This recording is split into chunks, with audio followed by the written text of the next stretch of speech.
nice, although we never hold our breath here in this part of the country. So, All right, that brings us. Good morning. Welcome to Tuesday. My name is Tom Levine, and I'm an award-winning author of 9 novels with imprints of Random House, Simon and Schuster, and a few others. I've also written for the comic book series Spawn, and I'm a Bram Stoker Award finalist as well. Today's topic is, first of all, it's the second day of spring break here where I live, and that means I've got kids who are not in school. So what do you do with them? Well, especially during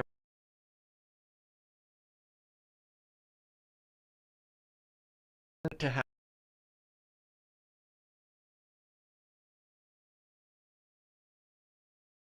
Day is officially hashtag Mando Day.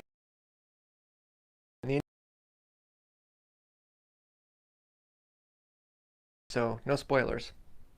It's far too late for that, of course. But one of the things that came to mind as I was getting some work done today, first of all, I got up at 4:30 this morning to get 1,000 words in. I was hoping for 3,000, didn't get 3,000, but I got 1,000, so that's good. If you set a goal for 3,000, maybe you'll get 1,000. So that's not so bad. But one of the things that happened yesterday is my son was out with his awesome and amazing aunt, who, of course, took him to Target and, of course, had to get some toys. So he got some toys, and building those toys made me remember something that I don't think a lot of people are talking about when it comes to tools or tricks you can use in your writing.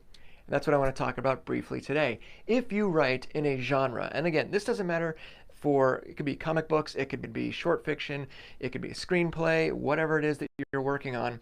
But if you're working in a speculative genre like science fiction or fantasy or horror, or if you're working in a genre like thriller or even mystery, anything where there's some action, anything where there's going to be some combat or a chase scene, anything like that, don't neglect your toy. We've got our, Hot Wheels. Actually, is this Hot Wheels? I was gonna say Hot Wheels, but it's probably not. That is Hot Wheels. Okay, we've got our little Hot Wheels car here. We've got a Star Wars themed Lego minifig here. Of course, your traditional, my favorite, the green plastic army man. Can't go wrong with these. You could get like 100 of these for probably $5 at your local grocery store. And here we've got a slightly more detailed figure from Halo.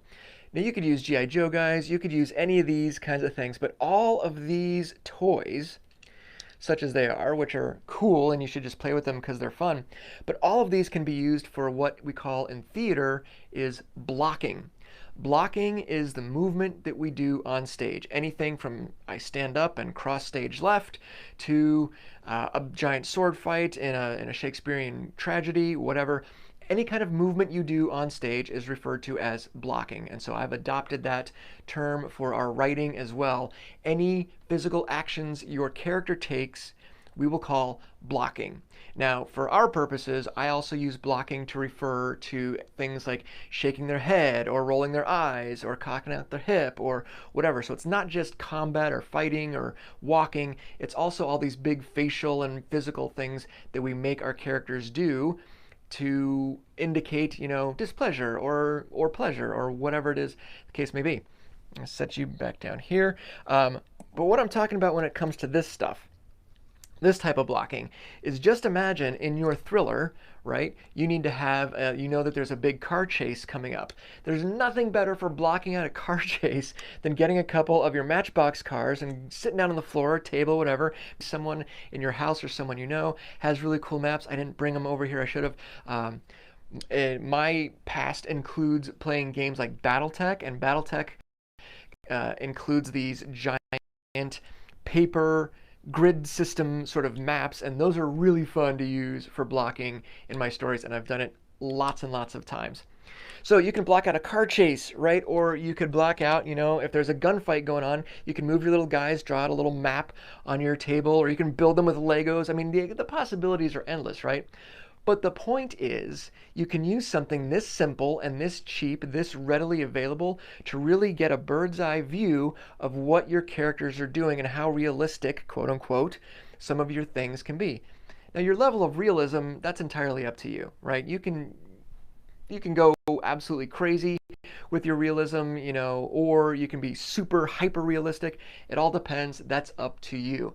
And it's up to what your readers are expecting. For example, I know personally, I get a little bored. I don't know if bored's the right word, but I get a little smirky perhaps when I read or see men in full plate mail armor jumping around and doing flips and stuff like that. Like, have you ever worn armor? Have you actually worn armor? Or even just some of the things they do with a giant broadsword? Like, have you ever manipulated a giant broadsword? Because if you haven't and you're writing about it, you might want to give that a try. So I prefer to veer into realistic and then take little detours out of realism to suit the story. But I'd much rather, and this is just me, you do what you got to do for your story.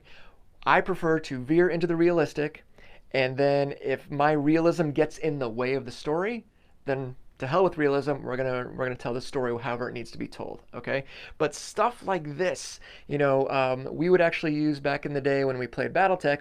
We didn't use. I don't have any up here. We didn't have the money for the actual minifigures, so we would use Legos. Legos guys were perfect for the size of the maps we were using to play the game, and so I spent years playing, these combat games using little Lego minifigures to indicate where my character or my robot, my giant monster robot, whatever, happened to be. And that's a really great way to map out and block fight scenes, chase scenes, anything like that that you might find yourself needing to do in your story. So pretty simple stuff. Again, this stuff is really cheap and or easy to find. You don't have to do it, but if you haven't done it, give it a try. See what happens. You might discover some really cool things. I have a book out on submission right now. It's basically about giant monster robots.